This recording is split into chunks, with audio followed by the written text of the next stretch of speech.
Hey everybody, it's Conscious Medium Brandon Russ, and welcome to the Retrograde Report here in mid-October. Things are kind of exciting. I've got two of my stars sitting here on either side of me, both Saturn and Mars. But that doesn't mean that the other planets aren't in retrograde right now. As a matter of fact, it's kind of sort of a fun day. We still got a whole bunch of planets in retrograde. Uranus, Jupiter, Pluto. Let's not forget Chiron. But Saturn, we're coming out of retrograde. By the way, we're going to be sitting right in Aquarius. When it goes station, it's going to be at 18 degrees. What does that mean? Well, 18 degrees is a 9. This is part of the reason why it is that you have been so adamant about getting things right, your structure squared away. It's also part of the reason why you've been letting go of things. Yes, I have notes sitting in front of me. Don't judge. I can't memorize it all. But as it sits here in Taurus, it's about your unique foundation. Maybe it's about how you look at your money and your relationships, your time. This is not worth my time. I'm going to do something else. Of course, it affects the air signs quite a bit. A lot of air signs going on here. But also it affects Capricorn quite a bit. Capricorn just gets the crap beat out of it most of the time. Have fun with that. Because Pluto is also sitting in Capricorn right now. So the Earth signs are going to pay attention to this Saturn going direct, because all of those things that you're like, this isn't me, I got to do this the right way. Yes, now is your time to get it right. Air signs, you're kind of like, all right, change is inevitable. I'm okay with this, but do I have to change all my structure? Yeah, you might have to. Especially when Pluto goes direct later on this year. And then, of course, you have your good old-fashioned fire signs who don't take no for an answer. But they've learned some hard lessons here as Saturn has been in retrograde. And the water signs, well, let's just say we don't really like structure, do we? Well, the water signs are beginning to learn that their hand will get bitten if they don't follow certain rules. Fire signs are going to realize that their hand is going to get burnt if they grab onto the hot pot.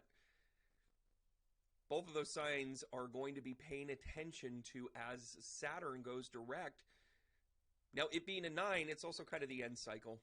It's very important to the age of Aquarius that we start to break up some of our old values and our old ways. So that's what Saturn is representing here. Now, Saturn actually goes direct here on, yes, I just said October 23rd. So we're going to start cleaning up. That's when it goes station. And by the way, when we say station, it means it just stops moving, everybody. It just stays there on station. Then it starts moving forward again. By the way, whenever we talk about retrogrades, it's actually an optical illusion, just like, say, an eclipse. Which, by the way, we have the eclipse coming up here. Why not we just pile on everything? We're going to have a Scorpio eclipse coming up here with the moon. Why shouldn't we? By the way, all this work that you've been doing to uncover and undo things go hand in hand with what you learned with Saturn retrograde. All of that work when you were saying, you know, this isn't really working for me, so I kind of got to go do something else. Okay. Time to go, everybody. How is the eclipse going to affect the signs? The elementals of the signs? Well, I'm going to tell you flat out, if you're not paying attention, this elevation code is happening. So either you're elevating or you're going to get sucked out of the airplane. Either way, you're going through a portal, everybody. Am I right or am I right? You can't avoid the conflict. You can't avoid certain things anymore. By the way, if you're great at avoiding things, water signs, it's going to go ugly. Air signs, you may want to laugh this off, but you can't do it.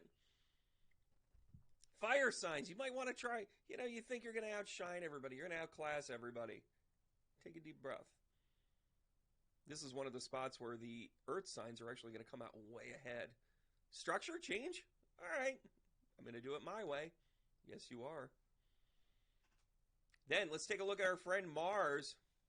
Really? So we have one coming out, one going in here in October.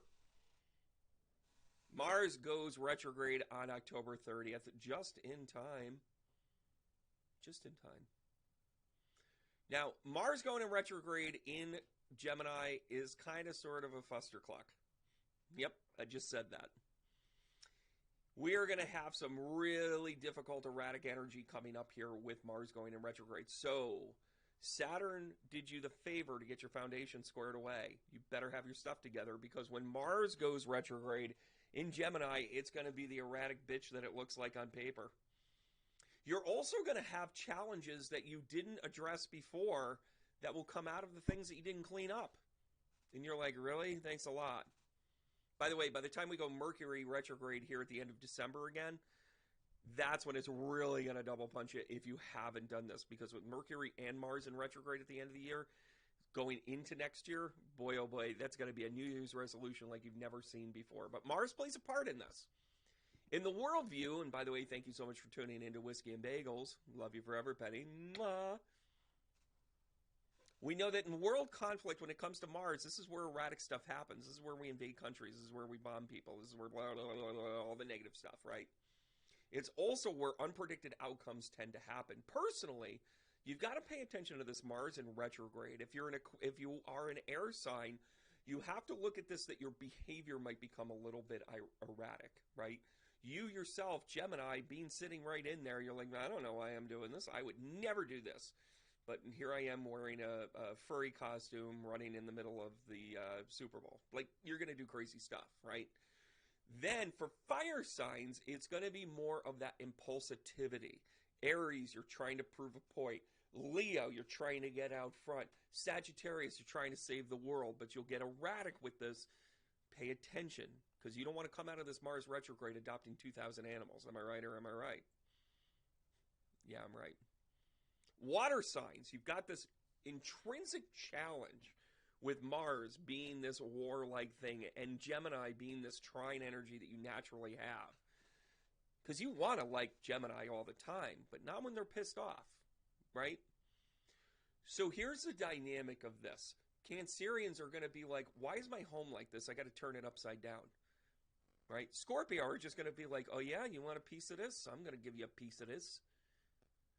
Pisces are going to be like, they're going to funnel it the most into creativity. Don't be surprised if you don't pay a single bill during this retrograde and you're like, I don't know why I don't have any lights. You've got to work with this energy, because the Earth energy is going to save us during this Mars retrograde, by the way. Yes, they are. Grab onto a Capricorn. Grab onto a Taurus. Grab onto a Virgo. Hang on tight, baby. Because they're the ones that are going to be practical about this. They're going to be like, what are we actually fighting about? Like, what is this? Money? We'll go make more. Right, Capricorn?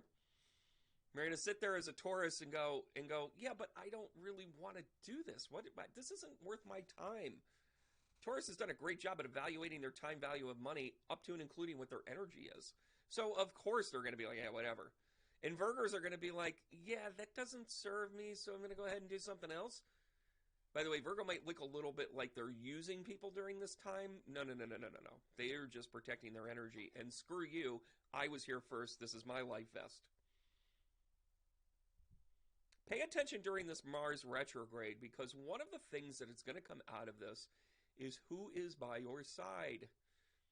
It's sitting here in Gemini, which is a naturally friendly third house communication, right? But here's what's going to happen. Your friends, your neighbors, your siblings, you're going to see what they're really all about. This will be your opportunity to really work with it.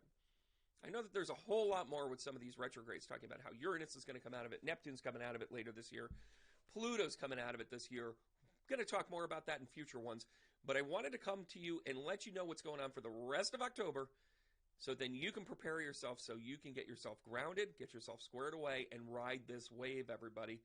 Remember what the astrological charts show us. It is the astrological weather to help you prepare for change and the opportunity for you to grow.